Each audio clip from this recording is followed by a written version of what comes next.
و روز پیامبر صلی الله علیه و سلام علی بن ابی طالب را با یک لشکر به سوی حائل یا منطقه که واقع در عربستان سعودی در اطراف ریاض است، منطقه نجد است، فرستانیدند تا اینکه آنجا را فتح کند. و سردار قبیله و سیدی قبیله گریخت و اینها رفته فتح کردند و به نزد پیامبر صلی الله علیه و سلام اسیرها و مالها را آوردند. وقتی که پیامبر صلی الله علیه و سلام از نزد آنها میگذشت، یک دختر از بین آنها برخاست به نزد پیامبر صلی الله علیه و سلام و گفت که هلک الوافد و غاب هلک الوالد و غاب الوافد فمن علی من الله علیک. پدرم وفات کرد، برادرم غایب شد، غیب زد، برای من منتی کن، یک کرمی بفرما، الله تعالی به تو کرم کند، یعنی مرا ببخش، مرا آزاد کن. من دختر سیدی قوم هستم، پدری من اسیرها را آزاد میکرد، غلامها را آزاد میکرد، حق و حقوق همسایه ها را محافظت میکرد، به مردم طعام میداد، به شخصانی که به سرش مشکلی و مصیبت و مشقت آمده است آسانی می آورد، به آنها کمک میکرد، بین مردم سلام را پهن میکرد و به تمام کارهای خیر مردم را دستگیری میکرد.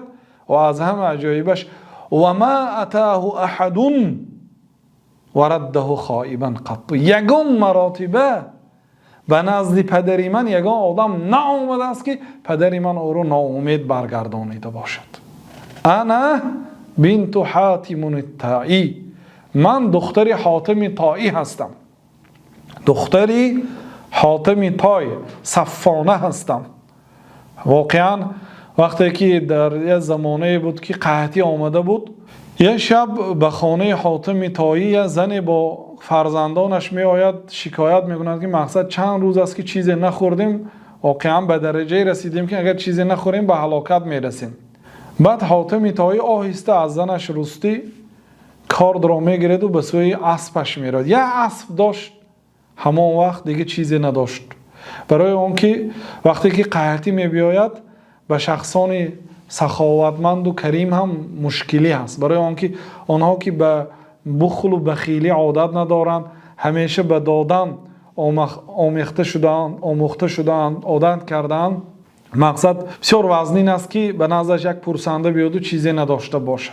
بنابراین رفت و همون اسبی که با آن میگشت اسب را کشت و گوشتهایش را پخته به نزد آن زن و فرزندانش گذاشت، حتی سیر شده رفتن. واقعا کسی نمی آمد که ناامید کند، به همه میداد. بعد پیامبر صلی الله علیه و سلم گفتند که این اخلاق مسلمان ها است، یعنی آن اخلاقی که الان از پدرت ذکر کرده، این اخلاق، این خلق های زیبا باید در مسلمان ها جمع شود و یافت شود. لو کان ابوک مسلما لترحمنا علی، اگر پدری تو مسلمان میشد ما در حقش از الله تعالی مهربانی میپرسیدیم، دعا میکردیم. بعد صحابه ها را امر کردند که دختری حاتم طایی را به منزلش برند، محافظت کنند و چند نفرها را وابسته کردند که او را همچون محافظ تا خانش برند و مال و ملک و تحفه ها دادند. و به شرافت این دختر و به سبب کرم حاتم طایی هم نفرانی دخترش که اسیر افتاده بودند آنها را هم عفو کردند. بنابراین وقتی که به حائل رسید، به دیهه طایی خود رفته رسید و برادرش عدی بن حاتم طایی مکتوب کرد که من از نزد یک شخص آمدم که از پدرم دیده کریمتر است. واقعا پیامبر صلی الله علیه و سلم از حاتم طایی دیده و از همه شخصیت های دنیا کریمترین شخص، سخاوتمندترین شخص در این دنیا جناب رسول الله صلی الله علیه و سلم بودن. بیا گفت از این مرد نترس، یعنی که این پیامبر صلی الله علیه و سلم یک شخصی نیست که تو را به قتل رساند، اگرچه گریخته باشی، اگرچه تو دشمن باشی در وقتش. وقتی که حضرت عدی ابن آمد خلاصه قصه دراز اسلام قبول کرد و خواهرش صفانه هم اسلام قبول کردند، روز عدی ابن حاتم طایی خصلت های نیکی پدرش رو به پیامبر صلی الله علیه و سلم خیلی که در مسند احمد آمده است، سندش هم صحیح است، ابن حبان صحیح کردم، نقل میکند که پیامبرم این کار رو میکرد، آن کار رو میکرد، کار و خصلت های نیکی پدرش رو ذکر میکند، میگوید که آیا پدرم روز قیامت اجر و ثواب میگیرند؟ بعد پیامبر صلی الله علیه و سلم میگه که ان اباک طلب شیئا فاصابه، پدرت یک چیزی را طلب کرد و به چیزی طلب کرده اش رسید، یعنی به مقصدش رسید.